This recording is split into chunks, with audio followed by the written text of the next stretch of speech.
ইতিহাসের পাতায় আরও একবার প্রত্যেকে স্বাগত জানাই। এসএসসি সেকেন্ড এসএলএসটির যে ফল অর্থাৎ কল ফর ভেরিফিকেশন আজকে প্রকাশিত হতে চলেছে, আপনারা প্রত্যেকে অবগত রয়েছেন।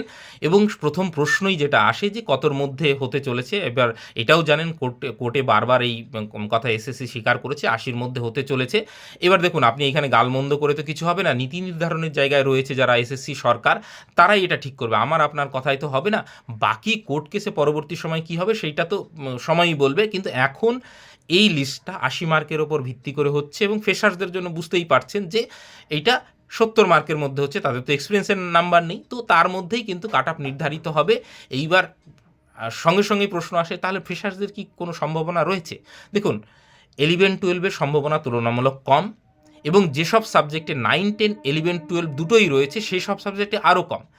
যেমন ধরুন হিস্ট্রি, জিওগ্রাফি, বেঙ্গলি, এতে ইংলিশে কম।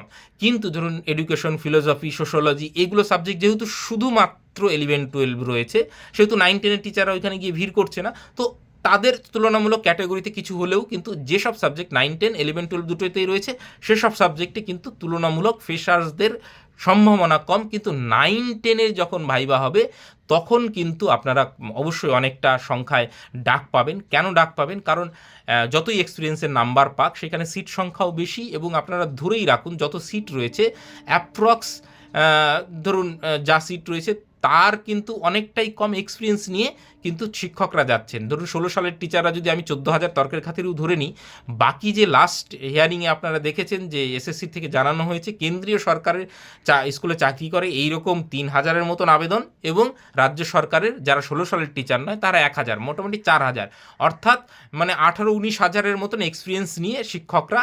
জানি না এই ডেটা এসএসসি সত্যি বলেছে কি বলেনি, কিন্তু এসএসসি কিন্তু এটা কোর্টে জানিয়েছে। তো ওই 18-19 হাজারের মতন টিচাররা এক্সপিরিয়েন্স নিয়ে যাচ্ছে, বাকিরা তো এই ফ্রেশরা তাহলে সুযোগ পাবে, তাহলে বুঝতেই পারছেন ফ্রেশদের কিন্তু সুযোগ রয়েছে। 9-10-এ বেশি রয়েছে, 11-12-এ তুলনামূলক কম রয়েছে, এবং 9-10-11-12-এর যে সাবজেক্টগুলো রয়েছে সেগুলোতে খুবই কম সম্ভাবনা। তো ক্যাটাগরিতে 2-1টা কিছু পেলেও মানে বাকি সম্ভাবনা খুব কম। তো 9-10-কে ফোকাস করুন। আর একটা বিষয় সেইটা হচ্ছে যে রেজাল্ট কি ইন্ডিভিজুয়ালি বেরোবে নাকি পিডিএফ আকারে দেবে? দেখুন, ইন্ডিভিজুয়ালি যদি বেরোয় প্রথমত কোর্ট কেস হবে, কারণ সেখানে একটা অস্বচ্ছতার ব্যাপার চলে আসছে, তো সেক্ষেত্রে সেইটা মনে হয় করবে না। আরও একটা সমস্যা হচ্ছে ইন্ডিভিজুয়ালি দিলে প্রত্যেকেই যদি রেজাল্ট চেক করতে যায়, স্কোর কার্ড দেখতে গিয়ে আপনারা দেখেছেন যে কি সমস্যা হয়েছে, হয়তো দুদিন ওয়েবসাইট আর খুললই না, তো সেইটা আশা করি করবে না। পিডিএফ আকারে ক্যাটাগরি ওয়াইজ প্রত্যেকে, এবং কাট অফ সহ অবশ্যই দেওয়া উচিত, এবং সেটাই দেবে নিশ্চয়ই। এবং সেই সঙ্গে যে এই যে কাট অফ সহ দিচ্ছে সেক্ষেত্রে দেখুন আগেই কিন্তু ভেরিফাই করে নিল স্কোর কার্ড দিয়ে, যে কারো যদি কোনো অসঙ্গতি থাকে সেটাকে রেকটিফাই করে নিল কিন্তু। তো আশা করছি পিডিএফে সেই ভুলটা থাকবে না। তো সেটা আপনারা পেয়ে যাবেন, এবং স্বচ্ছতার স্বার্থে প্রত্যেকের ব্রেকেস অফ মার্কস সহ সে রিটেনে কত পেয়েছে, সে অ্যাকাডেমিক্সে কত পেয়েছে, এক্সপিরিয়েন্সে কত পেয়েছে, তার উপর ভিত্তি করে আশা করছি এসএসসি দেবে। বাকি এসএসসি কী করবে কখন বলা খুব মুশকিল।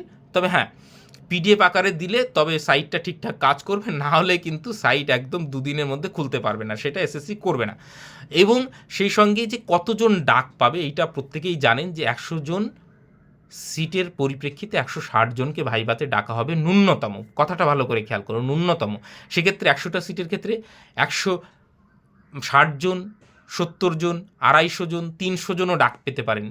কেন? এটা কিভাবে দেখবেন, গেজেটেই লেখা রয়েছে যে লাস্ট কাট আপে যে নাম্বারটা থাকবে সেই নাম্বার যত সংখ্যক ক্যান্ডিডেট পাবে তত সংখ্যক ক্যান্ডিডেটকেই কিন্তু ডাকা হবে। ধরুন 80-র মধ্যে কাট আপ হচ্ছে, তো সেখানে 65 কাট আপ গেল কোনো একটা সাবজেক্টে, তাহলে ওই যে লাস্ট কাট আপের মানে যত নিচের দিকে 80-তে 80 কেউ তো পাবে না, তাই না? পাওয়ার সম্ভাবনা খুব কম, পেতেও পারে 1-2 জন, কিন্তু যত নিচে নামবেন সংখ্যাটা তত বাড়বে। দেখবেন যে 60-এর মধ্যে 60 খুব কম জনই পেয়েছে, 2-1 জন পেয়েছে অবশ্যই, কিন্তু 59 আরও বেশি সংখ্যক পেয়েছে।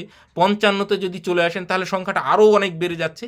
তো সেইভাবে যে লাস্ট কাট আপে ধরুন 300 জন আছে, ধরুন 65 লাস্ট কাট আপ যাচ্ছে, সেখানে 300 জন আছে, কিন্তু আর 2 জনকে ডাকলে এই রেশিও পূরণ হয়ে যাচ্ছে, 2 জনকে কিন্তু ডাকবে না, ওই 300 জন শুদ্ধই কিন্তু ডাকবে। তো সেই জন্য কিন্তু 160 হচ্ছে ন্যূনতম, এবং 160-এর বেশি সম্ভবত ডাকবে। এবং সেটা আপনারা লিস্ট আকারে আপনারা পেয়েই যাবেন কোন সাবজেক্টে কোন ক্যাটাগরিতে কতজনকে ডাকা হচ্ছে, এবং সিট ব্রেকেজ তো আপনাদের রয়েছে। এবং যদি বলেন যে সিট কমে গেছে না বেড়ে গেছে, সেইটা সংবাদ মাধ্যমে এসছে, কিন্তু এর কিন্তু অফিসিয়াল কোনো নোটিশ নেই। অতএব মানে এই বিষয়ে আমরা কিন্তু নিশ্চিত নই যে সিট কমছে না বাড়ছে। হ্যাঁ, দু একটা সাবজেক্টে যদি দেখা যায় যে মানে দু একটা কমে যেতে পারে বা এদিক ওদিক হতে পারে, সেটা পরের ব্যাপার। কিন্তু এখন অবধি অফিসিয়াল এই বিষয়ে কিন্তু কোনো আপডেট নেই। যা আপডেট আসবে আমি গ্রুপে জানিয়ে দেবো। কমেন্ট সেকশনের লিঙ্ক দেওয়া থাকলো, সেখানে গিয়ে যুক্ত হয়ে থাকুন। আপাতত সকলকে অসংখ্য ধন্যবাদ। এরপরেও যদি কোনো প্রশ্ন থাকে অবশ্যই শালীল যেটা সমাজে চলে সেই রকম ভাষায় করবেন, কিন্তু এইখানে কোনো রকম কুরুচিকর মন্তব্য করবেন না। এইখানে মন্তব্য করে এসএসসির নীতিতে আপনি কোনো পরিবর্তন আনতে পারবেন না। তো যদি বলতে হয়, সমালোচনা করতে হয়, সভ্য ভাষায় শিক্ষিত একজন নাগরিক হিসাবে, দায়িত্ববান নাগরিক হিসাবে লিখবেন। সমালোচনা অবশ্যই মানে ওয়েলকাম, কিন্তু অভদ্র ভাষা একদম ইউজ করবেন না। আপাতত সকলকে অসংখ্য ধন্যবাদ।